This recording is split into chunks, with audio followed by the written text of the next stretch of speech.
أعوذ بالله من الشيطان الرجيم. بسم الله الرحمن الرحيم.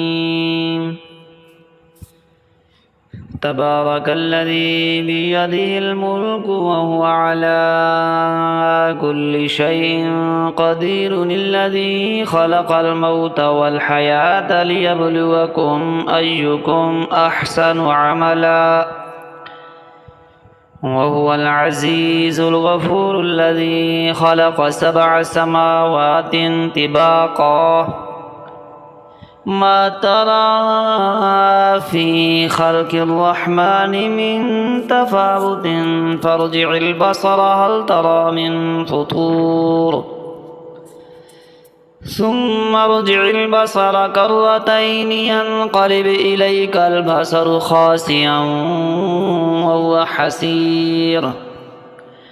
ولقد زينا السماء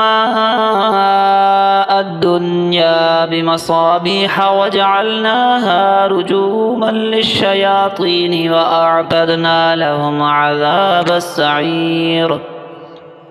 وللذين كفروا بربهم عذاب جهنم وبئس المصير.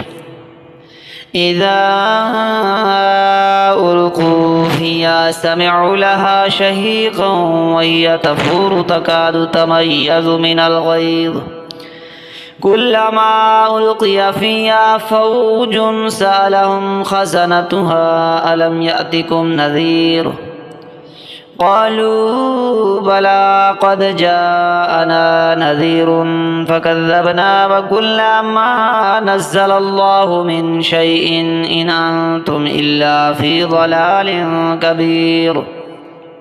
وقالوا لو كنا نسمع أو نعقل ما كنا في أصحاب السعير، فاعترفوا بذنبهم فسحقا لأصحاب السعير. إن الذين يخشون ربهم بالغيب لهم مغفرة وأجر كبير.